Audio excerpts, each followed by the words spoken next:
গোটা দেশে 29শে মে থেকে 12ই জুন পর্যন্ত বিকশিত কৃষি সংকল্প অভিযান পালিত হচ্ছে। এই অভিযানের অঙ্গ হিসেবে 9 জুন থেকে 12 জুন পর্যন্ত কন্ডাছড়া কৃষি মহকুমা তত্ত্বাবধায়কের উদ্যোগে বিভিন্ন কর্মসূচি গ্রহণ করা হয়েছে। মঙ্গলবার ছিল এই অভিযানের দ্বিতীয় দিন।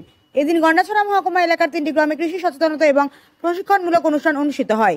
প্রথম প্রোগ্রামটি সকাল 9টা থেকে 11টা পর্যন্ত শর্মা ভিলেজের চন্দ্রকিশোর পাড়া এসপি স্কুল মাঠে আয়োজিত হয়। দ্বিতীয়টি দুপুর 12টা থেকে 2টা পর্যন্ত নারায়ণপুর ভিলেজের টাউন হলে এবং তৃতীয় তথা শেষ প্রোগ্রামটি বিকেল 3টে থেকে 5টা পর্যন্ত জামাতিয়া পাড়া এসপি স্কুল মাঠে অনুষ্ঠিত হয়। এই কর্মসূচিতে উপস্থিত ছিলেন এমডিসি ভূমিকানন্দ রিয়াং, গন্ডাছড়া মহকুমা কৃষি তত্ত্বাবধায়ক চন্দ্রকুমার রিয়াং, ত্রিপুরা কৃষি কলেজের সহকারী অধ্যাপক doctor Tridip Bhattacharya, Gandacherra agri standing কমিটির চেয়ারম্যান নকুল জয় ত্রিপুরা, সমাজসেবী ধন্যমানিক ত্রিপুরা এবং মতন জয় রিয়াং প্রমুখ।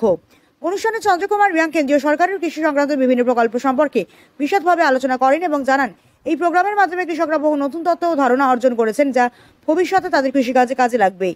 তিনি আরও জানান, আগামী দিনে কৃষি দপ্তরের কর্মীরা প্রত্যন্ত গ্রামাঞ্চলের কৃষকদের দ্বারস্থ হয়ে তাদের প্রয়োজনে সহায়তা করবেন। অনুষ্ঠানে ডক্টর ত্রিদীপ ভট্টাচার্য সহজ ভাষায় কৃষকদের নানা প্রশ্নের উত্তর দেন এবং ফলন বৃদ্ধির উপায় সম্পর্কে দিক নির্দেশনা দেন। পুরো দিনের প্রতিটি কর্মসূচিতে কৃষকদের সক্রিয় উপস্থিতি ও আগ্রহ লক্ষ্য করা যায়, যা এই অভিযানের সাফল্যকে আরও দৃঢ় করে। ব্যুরো রিপোর্ট, হাল্লা বোল।